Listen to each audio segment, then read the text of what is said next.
All right, class. First off, as always, good day. I'm glad you're here. So this video is basically a rundown of the what Parliament was, how it came to be, and eventually, because it was an effective system, the United States took, we kind of borrowed from it, and then we're going to be talking about how the United States became independent, and we're going to basically end it with the Articles of Confederation. Now, if you had me for U.S. history, um, you've heard me talk about it. We kind of went over it a little bit. This one we're going to go a little bit more in depth because I just mentioned like two things that they failed on, two or three things. This time we're going to go through every single thing that they really did wrong and what exactly powers did the Articles of Confederation have for the government. Okay, so let's go on to the objectives. So first off, analyze the importance of having average citizen representation. What's so key about that? Not the average person's voice is heard in government. The second one, examine the importance of the Declaration of Independence. And lastly, create an argument on whether there was anything good that came from the Articles of Confederation. So I want you to, when we go through it, excuse me, look at it as I'm explaining it and basically see like, what, we do have that or we don't, looks for the good things in it, you know. Um, it's not a complete ragging on it, but it was pretty bad. And so try to keep an open mind and pay attention to certain things on it, okay, when we get to that point.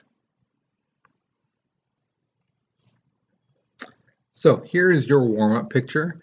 So the first thing I think I asked you is, what do you see? What do you think this artist is trying to say? The second thing is, um, what's the artist trying to say? Okay, so pretty much is kind of cut, clear, dry. Granted, the things that have the words on them um, in the water, it's kind of cheesily done. It's not done very well, but still, it should be pretty effective. You should know what is going on and what this artist is trying to say. Okay, so there's that. So be sure you answer the questions. Press pause if you're still writing. Excuse me, because we're moving on in 3, 2, 1. All right, so here's the thing. The colonists wanted a representative government. Okay, basically they wanted somebody they could elect to represent them in their best interest in government. Now, England has this thing called a bicameral system, in which they have the House of the Commons, which is basically the House of Representatives for us, and then they have the House of the Lords, which is will be our Senate. So if you look at the pictures to your right, there's two of them. That's the House of the Lords on top, House of the Commons on the bottom. Okay, and I'm sure if you've seen some movies like The Darkest Hour and or it's Darkest Hours, Final Hours, one of those about World War II with Churchill. Um, if you've seen, I think also Wonder Woman, I think they had something like that. They filmed something like this in there. I think I'm not quite sure. But yeah, so you can see the difference between the House of the Lords and House of the Commons. All right. Now the difference is that in England, what they did was this: the House of the Lords was made up of the firstborn sons of the nobles. Okay, so unless you were the firstborn, then there's no way you could be part of the House of the Lords. If you didn't come from a noble family either. The House of the Commons, however, basically the other children of the nobles could be there. Children of the merchants, or landowners, they could be a member of the House of the Commons. Now, in our government, you really don't need to be from a wealthy family. You don't have to come from a family of, you know, um, previous senators and things like that. You can be a senator. You can be a member of the House of Representatives. You know, you just got to run. Whether you get the votes or not, that's something different. But you have the opportunity in this country to do that. So then this brings me to my first question for you. Do you think that politics is more for people with status and wealth and or connections, or do you think like anyone can do it? You just, like I said, you just gotta go, run, sign up, and run a campaign, right? So do you think it's just for those people with status and wealth and connections, or do you think basically like, hey, anybody can do it? Just some people decide not to. So why do you believe that? Explain your thinking. So what do you believe? Why? Okay. So go ahead, write that out. But we're moving on. So pause the video if you're not done. And I'm moving on in 3, 2, 1. All right, so when the colonists first landed here, they actually did this thing called the Mayflower Pact, in which 41 men representing the families, the Pilgrim families, basically set up like rules to kind of govern themselves so that one person would be like, I'm the leader, I'm the me. That's actually the paper right there you see to your right. That is the Mayflower Pact. Okay. Um, they chose their own leaders and they made their own laws that they felt would benefit them. Okay, not just one person, but all of them. Okay. So during the colonial times, the people were upset with the king, and they're kind of like, you know, he's way over there. We're over here. I mean, he's like 3,000 miles away. You know, why is he talking about doing stuff over here when he has no idea what it's like? You know. So as things were going on, and people were kind of seeing that the writings on the wall that war is going to come, the founding father basically knew they had to start creating a new form of government. That they were really serious about independence.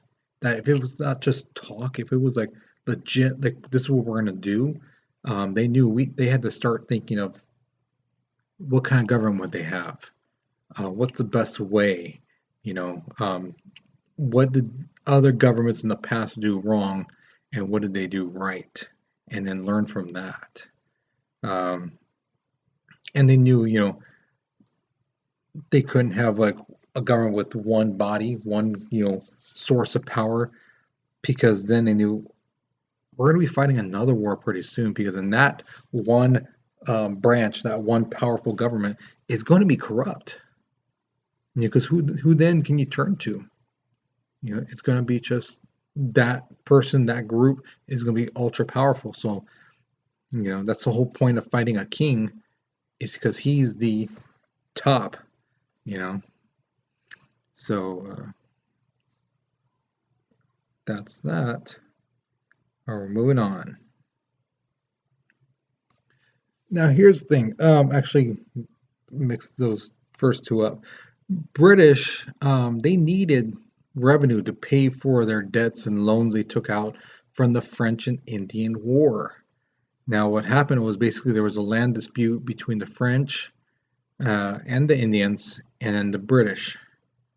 Okay, because basically there was like a sliver of land, basically the Ohio Valley, and a little bit more down south, that was in dispute. Each side, French and the British, said that they owned it, and they fought over it. And eventually, the British won, but it cost them a lot of money. And then there were some Americans who were like, or colonists, I should say, who were like, "Well, we won that land. Let's move that way." But the thing is, there was still Indians there, and the British were like, no, no, no, no, you can't expand that way, but you guys need to pay us for that war. So they started putting taxes on stuff. The first one was a Stamp Act, which was basically any type of paper, documents, books, playing cards, anything coming from Britain, it had to have a stamp on it. And that stamp basically said that the taxes was paid. Okay.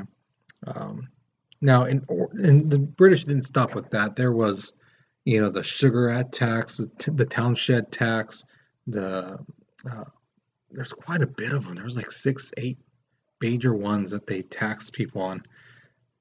Now, what the colonists decided to do was, instead of us paying, losing our money to them, because that money, that gold and silver, it's going to the British and it's not coming back. So they're losing money. The colonists, this country is losing money. So what they decided to do was basically set an embargo on British goods. Now, an embargo, if you don't know, means like a ban on their goods. So they're like, we're no longer buying tea from Britain. We're no longer buying their furniture, their sugar, their flour, their molasses, or whatever. Whatever is coming from Britain, we don't want it. We'll buy from other countries, but we're not buying from Britain. And this really ticked them off. Okay. Uh, Now, Benjamin Franklin had this idea for a form of government. It was called the Albany Plan of Union. But the thing is, it was turned down pretty quickly because it gave too much power to an assembly made up of representatives. It's one thing to have a group of people represent you, but it gave them too much power to where the people didn't feel comfortable with it. Like, yeah, those people could be really, really corrupt, and all it takes is a handful of them, and that's it. They're gonna be like trying to be like nobles and things like that. So yeah, no. Now this is a question I've asked students quite a bit, when we first mention them. But when you hear the name Ben Franklin, what automatically pops in your mind? Tell me about it.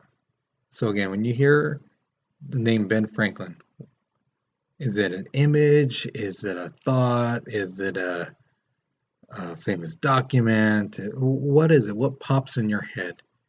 Tell me about it. Okay. And tell me if there's anything else. If it's just one thing, two things, whatever, tell me. Is it inventions? Is it a hairstyle? I mean, what is it? Let me know. Okay. So go ahead and continue writing. You should pause this till you finish. But we're moving on in 3, 2, 1. So there was this guy named Richard Henry Lee, and he proposed to the Second Continental Congress that the United Colonies should be free and independent. And they were like, yeah, we like that. So July 2nd, they agree basically. And on July 4th, Thomas Jefferson's final draft of the Declaration of Independence is signed and approved. Okay. Now, the thing is, some people say that it's actually different, that the Declaration of Independence was actually signed and everything was done on the 2nd, not the 4th, but it's written down that it's July 4th, 1776. Now, the Declaration of Independence, if you ever have a chance to read it, it's pretty cool. It's right there, as you can see. But it's in 3 parts. Okay, the first part states its purpose and about human rights. Why is this Declaration of Independence created, and what kind of rights do people, what kind of God-given rights do people have and deserve? The second part is unique because it specifically gives complaints about King George III and how he violated the colonists' political, civil, and economic freedoms. It's like a list, and there's giving their saying this is what he did, this is what he did. The third part states the colonists' determination to basically separate from Britain. Like, we've had enough of them. They're stating their case why the United States or the colonies are separating.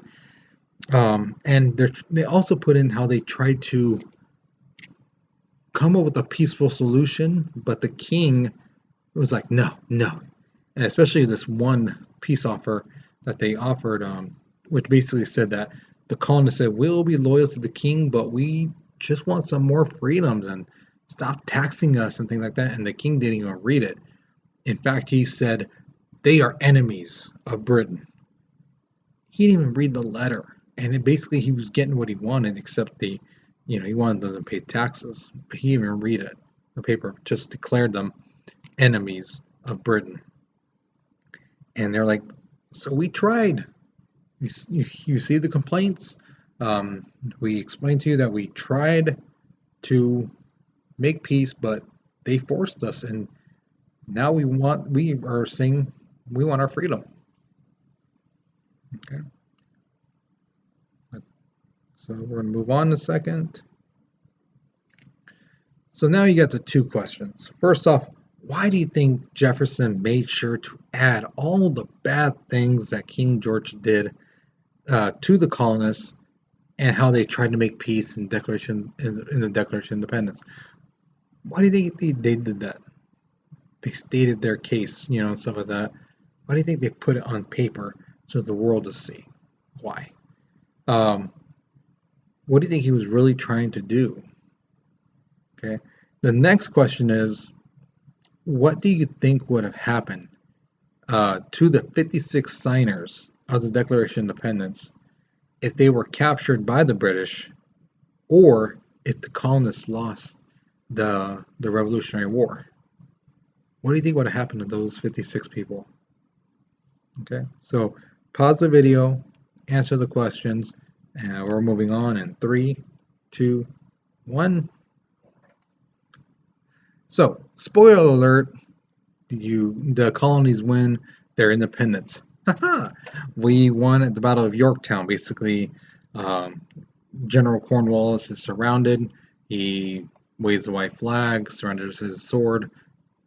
War's over.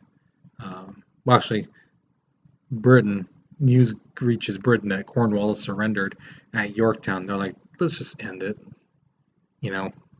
They won, so that's how it happened. So all 13 colonies ratified the Articles of Confederation. All right, that's the document right there. It's basically an attempt to create a government. And they're like, all right, this is going to be great. This is going to be good. This is what we wanted. Each state got a vote in a unicameral. So if you don't know what uni means, it means one. And cameral is house. So one house. Congress only really had 10 powers. That's it. And everything else belonged to the states. Okay, so again, they didn't want the federal government to be too powerful, so they only gave them 10 powers, and all the other powers went to the states. So here are their powers. One, can make war and peace. They could send and receive ambassadors. These are people who represent your country, and so we can send them out to other places, and we can receive ambassadors. We can enter treaties. So if there's a war going on, Congress can negotiate and some of that. 4, they can raise and equip a navy. Okay, so hey, just in case there's fighting going on in the ocean. Maintain an army by requesting troops from states.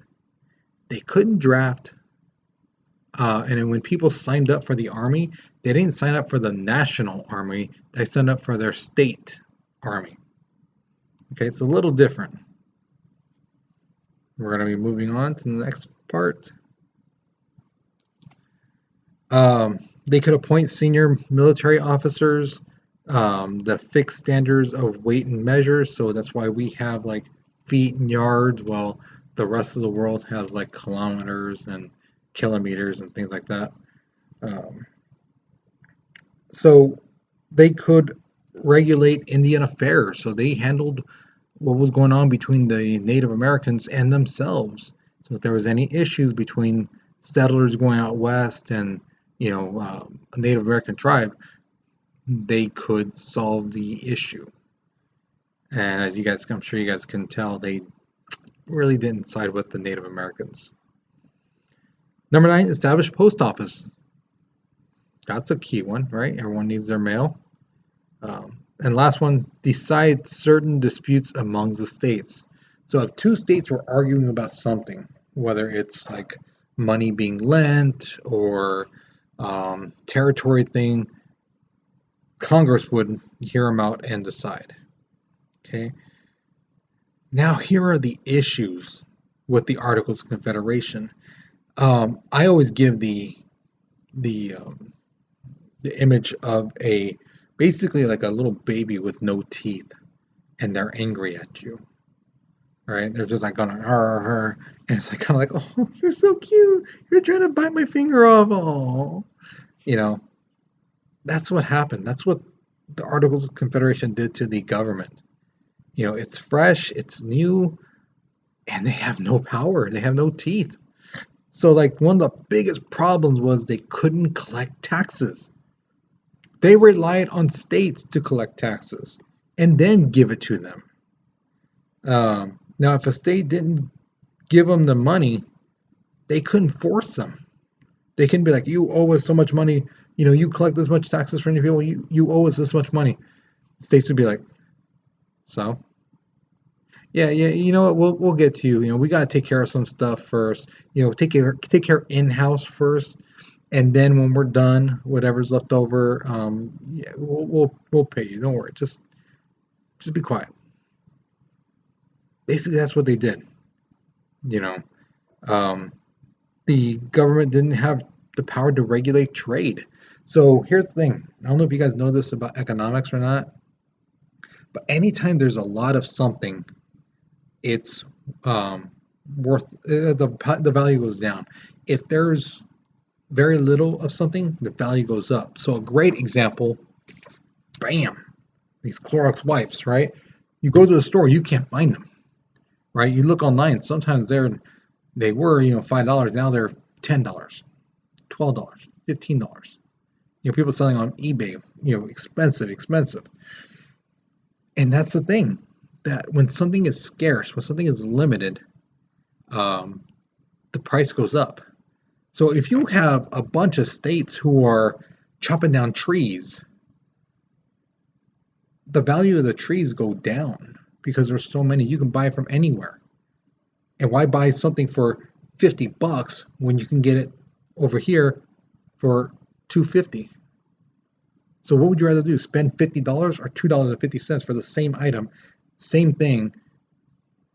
You know, that's the thing. That's what the government does. They regulate. They make sure that nobody is providing too much, so that the price stays competitive, so that they get the most money they can, but not raise the price high enough to where people don't buy it. Okay, so if every state is chopping down trees, if they had the power, they'd be like, okay, here's the thing: you cut down the production of your trees. You guys, you have like coal, so start mining for coal. You guys, you're planting tobacco, sell tobacco. And then once in a while, then you can be selling, trees, things like that, whatever. And because that's this other state, that's all they have is trees. So that's their only source of money. So that's how they would regulate it. But since they didn't have that power, the states were, let's sell our trees, let's sell our minerals. So was everyone else. And they kept digging, cutting down trees, doing all kinds of stuff. So there was a lot of stuff, coal, trees, fish, game, furs. So the price of them dropped. So those states were not making money. They couldn't enforce people to buy or to follow laws. Congress could only advise and request states comply. So things were like, oh no, that's illegal. That's illegal federally, nationwide. That's illegal. They'd be like, yeah, but we're states and we allow it, so yeah. And they're like, well, no, they can't do that because then they're gonna go to this other state. I'm sure, yeah, they might, but they might not. So just go away. That's the kind of way they treated the government, right? Amendments had to be approved by all the states, but again, not all the states agreed, especially stuff like slavery. The North is going to say slavery is bad, the South is going to say slavery is good, and they're going to base it off that. Everything else, oh, we don't like them. So if they want an amendment, we're going to say no because they said no to us earlier on one of our amendments. So it's that bickering is what stopped things from happening, and the federal government couldn't do anything about it. The next thing, there was no executive branch. So there was no president, and there was nobody really standing over going, okay, let's make sure these laws are enforced. Let's make sure that this is going well. Okay. Another one, there was no national court system. States basically enforced and interpreted national laws. So so that could be like let's say there was a law saying there's no shooting animals in a winter. Well, different states have different times. They'd be like, well, it's not snowing, so it's not winter. So it might be a little bit cool, but that's fall. That's not winter. So they interpreted laws different ways, you know, um, and it made settling disputes between states difficult because each state interpreted different laws differently. You know, again, changing the wording so that it fit to what they believe, and then when they brought it to the courts, to open discussion, it's like, no, both of you guys are miscuing what the law says to fit what you want it to say. All right, so there was a lot of bad things. Lastly, thing is, basically, a lot of states had loans, and the thing was, the country itself had loans to pay, and they couldn't pay them because they couldn't collect taxes. And so, because of that, the country went into a recession where things like a bottle of water might have cost $1 one day. The next day, after a recession, it could be going up to $2, $5, $10. Okay, but for the same type of water, that's a recession. The prices go up. Now, what some states did was very stupid. I hate to use that word, but there's no way I can sugarcoat it. What happened was the states were in debt. Okay, now back then, if you had $1, let's say this little piece of paper represented $1. This dollar might be equal to 1 pound of gold. Okay, so if I turn this into a bank, I would get a pound of gold back. Okay, what these states did was that they said, okay, well, let's pay off our debt by printing out more money. So they started printing out more money. And what ended up happening is the value of those dollars went down from one piece of paper equaling 1 pound of gold to now all this and more would have to equal 1 pound. So it's like, no, how did it go from this equals a pound to this, all this and more equals 1 pound? How did that happen? Because they kept making more money and more money and more money. So the value of the dollar went down, down, down, down without the people knowing it. And because the people didn't know about it, they thinking this $1 is worth a pound of gold, and they would just get a little nugget. At the end, they're like, no, where's my pound? Well, the state printed a bunch of money, and people were furious. Okay, and people still think to this day that's how let's just pay the debts we have by just printing out more money. That's not going to work. That's going to make things so much worse for us. It's going to devalue our dollars, and it's going to bring us more into recession. So you think those $100 shoes cost a lot? Imagine still getting paid the same, basically, but the price of everything being 10 times that. So a nice pair of Jordans now costs $1,200. Okay, and you're still getting paid the same. You would be just upset, especially if you've been saving to get something. PS5 now, would cost, $7,000. You'd just be, no, that's ridiculous. Okay. The people who were hit the hardest were farmers. Okay. And one guy in particular named Daniel Shea led a rebellion. against the government, in a sense, in Massachusetts. He had about 1,200 people with him, and it took about a month before the rebellion was put down. But it made people realize, you know what, we need a strong national government. Because this weak one, yeah, we were laughing at it, but it's really hurting us, and we can't have that. So here is your question. Of all the problems the Articles of Confederation created, which do you believe was the worst? So there's your list. Couldn't collect taxes, couldn't regulate trade, couldn't enforce anyone to obey the laws. Amendments had to be approved by all states, no executive branch, no court system. So which one do you think was the worst and why? Okay, so pause the video and answer that question. All right, so now that you finished that question, now you got to your exit ticket.